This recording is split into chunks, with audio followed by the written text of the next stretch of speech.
The shopping plaza was alive with the festive magic of the holiday season.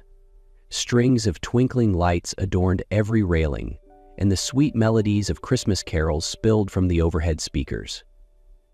At the heart of the plaza stood a towering Christmas tree, its branches laden with glittering ornaments and a star shining brightly at its peak. The air was filled with the mingling scents of cinnamon, pine, and the buttery aroma of freshly baked pretzels from the nearby food court. Amid the bustling crowd, Emma Carter, a dedicated schoolteacher and single adoptive mother, held tightly to the hand of her son, Noah Carter, an energetic and curious 8-year-old. Emma's eyes darted over her shopping list, mentally calculating their budget as they navigated the crowded plaza. She knew she couldn't afford the extravagant toys Noah had been eagerly eyeing in every shop window, but she had promised him a small treat, a cup of hot chocolate before heading home. Noah, with his unruly brown curls and bright blue eyes, was mesmerized by the sights and sounds around him. His face lit up with wonder only a child could muster, and every so often he tugged at Emma's hand to point at something exciting. As they approached the giant Christmas tree, Noah suddenly stopped, his gaze fixated on a tall man in a tailored suit standing near the crowd. "Mom," he said, his voice filled with a mix of excitement and confusion. "That man looks just like me." Emma followed his gaze, her eyes landing on Ethan Blake, a well-known philanthropist and successful entrepreneur. Her breath caught as she studied the man. Noah's observation seemed impossible, but the resemblance was undeniable. Emma's heart raced as she glanced between Noah and the man he had pointed out. Ethan Blake, dressed in a sharp navy suit, stood confidently near the stage, his presence commanding the attention of the crowd. His angular features, piercing blue eyes, and slightly wavy dark hair bore an uncanny resemblance to Noah. "It's just a coincidence," Emma muttered under her breath, trying to steady her nerves. She crouched down to Noah's level, brushing a hand over his shoulder. "Sweetheart, lots of people can look alike. It doesn't mean anything." But Noah wasn't convinced. His brow furrowed as he kept staring at the man.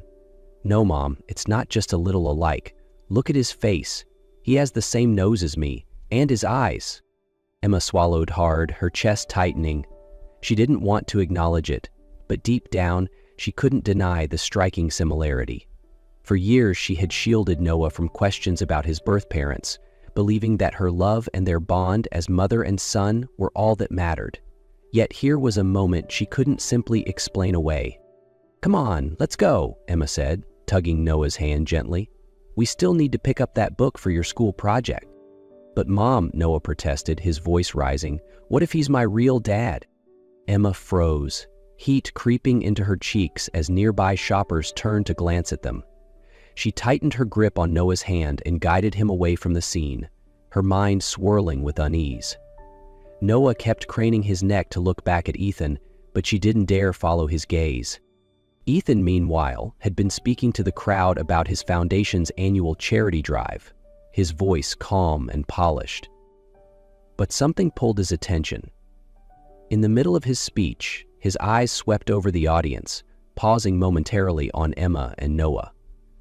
A fleeting sense of familiarity washed over him, but he quickly dismissed it and continued. As Emma and Noah walked through the plaza, Noah's questions persisted. "Mom, why don't you ever talk about my real dad? Did you know him? Do you think he might want to meet me?" Emma stopped in her tracks, her expression softening as she knelt to face him. "Noah," she said softly, her voice trembling as she cupped his face in her hands. "Families aren't about looking alike. They're about love, and I love you more than anything in the world. You'll always have me, no matter what. Isn't that enough?" Noah nodded, but his wide-eyed curiosity remained, and as they continued on their way, Emma couldn't shake the uneasy feeling that their encounter with Ethan Blake had stirred something that would not easily fade. Later that evening, Ethan Blake sat in his office, the city skyline twinkling through the floor-to-ceiling windows.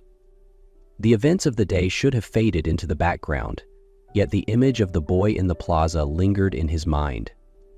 Ethan rarely paid attention to children in the crowds he addressed, but there was something about this boy, his bright eyes, his intense gaze, that felt unsettlingly familiar.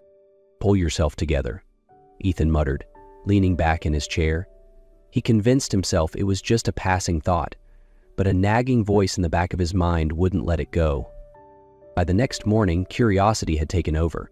Ethan made a discreet call to his assistant, instructing her to gather photos and details from the charity event.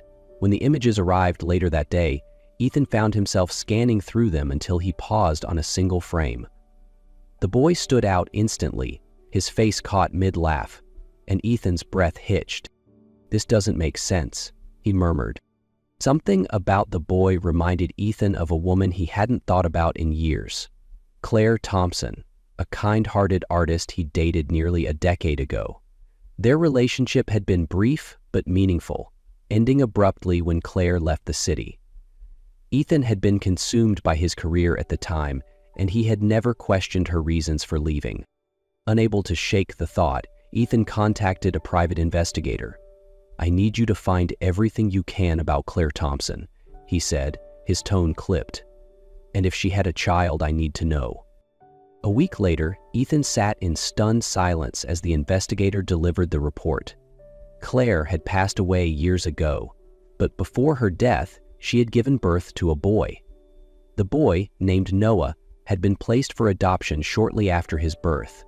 The records were sealed, but through careful digging, the investigator uncovered details about Noah's adoptive mother, Emma Carter, a teacher living in the city. Ethan's hands trembled as he read the report. The boy was his son. Meanwhile, Emma sat in her modest living room, her thoughts heavy. She had always been honest with Noah about his adoption, but she knew very little about his biological parents. The adoption had been closed, leaving her with only basic information: a young woman unable to care for a child, no mention of the father.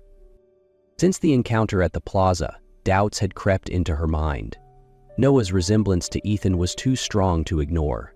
That evening, Emma pulled out the adoption papers she had tucked away for years. Among them was a single photograph of Claire, a young woman with soft features and a shy smile. Emma studied the photo closely, searching for clues, but there was no mention of a father. Driven by the need for answers, Emma made a call to the adoption agency. The woman on the other end was polite but firm.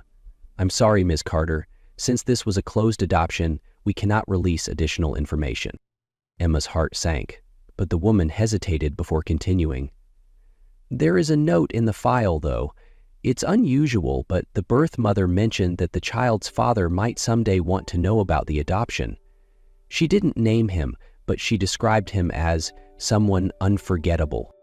The words sent a chill through Emma.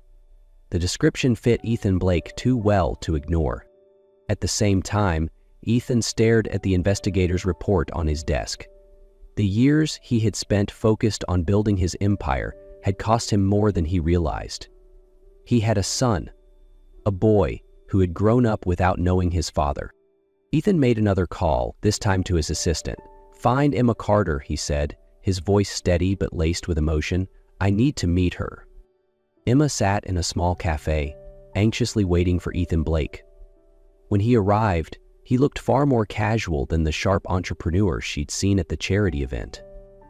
After a tense silence, Ethan admitted he hadn't known Claire was pregnant and expressed his sincere desire to be part of Noah's life without disrupting Emma and her son's bond. Emma, though cautious, agreed to let Ethan meet Noah, emphasizing that her son was her entire world. A few days later, at the park, Emma told Noah they were meeting Ethan. Noah was nervous but excited, asking, "Do you think he'll like me?" Emma reassured him with a smile. "He'll love you. Just be yourself." Ethan arrived early and straightened up when he saw Emma and Noah approaching.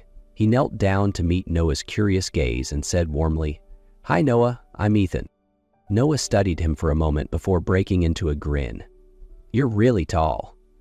Do you want to race?" Ethan laughed and agreed, and together they raced down the park path, their laughter echoing in the crisp air. From a distance, Emma watched them, her heart a mix of anxiety and hope. Seeing Noah's happiness, she began to believe this meeting could mark the start of something positive. Over the next few weeks, Ethan and Noah began spending time together, always in casual, low-pressure settings like the park or the local library. Ethan made an effort to connect with Noah by sharing stories about his own childhood and encouraging Noah's love of learning. One weekend, Ethan took Noah to the city's science museum. Noah's eyes lit up as he explored the exhibits, peppering Ethan with questions about dinosaurs and space. Ethan, unused to being around children, found himself surprisingly engaged by Noah's enthusiasm. "You know," Ethan said, crouching to Noah's level, "when I was your age, I wanted to be an astronaut." "Why didn't you?" Noah asked, his head tilted in curiosity. Ethan smiled wistfully. "Life took me in a different direction, but watching you, I feel like I get to live that dream again." Emma, meanwhile, kept a close eye on their interactions, her initial reservations slowly giving way to cautious optimism. She saw how much joy Noah felt when he was with Ethan. He seemed more confident, more curious, and brimming with stories to tell her after every visit. One evening, Ethan stayed for dinner. The three of them shared a simple meal, laughing over Noah's animated recounting of his latest school project. As the evening wore on, Emma couldn't help but notice how natural it felt to have Ethan there. Before leaving, Ethan turned to Emma, his voice sincere. "Thank you for letting me spend this time with him. It means more than I can say." Emma nodded, her tone softer than before. "Noah loves having you around. It's been good for him." And, though unspoken, she began to realize that it might be good for all of them. Things took a dramatic turn one crisp autumn morning when Emma's phone buzzed with an unfamiliar number. The caller introduced themselves as a reporter, delivering shocking news. A story about Noah being Ethan Blake's son was set to run the next day. "I thought you should know before it breaks," the reporter said before hanging up. Emma's heart sank. Within hours, her quiet home became a target for the media. Reporters swarmed her front yard, shouting questions and snapping photos. "Mom, what's going on?" Noah asked, frightened by the commotion outside. Emma knelt down, gripping his shoulders. "It's nothing for you to worry about, sweetheart. Some people are just asking questions they shouldn't." Emma immediately called Ethan. "Ethan," she snapped, her voice shaking with anger and fear. "There are reporters camped outside my house, shouting questions about Noah. He's terrified, and I don't know how to make this stop." Ethan was equally stunned. "I swear, Emma, I had nothing to do with this. I'll fix it." "How?" Emma shot back.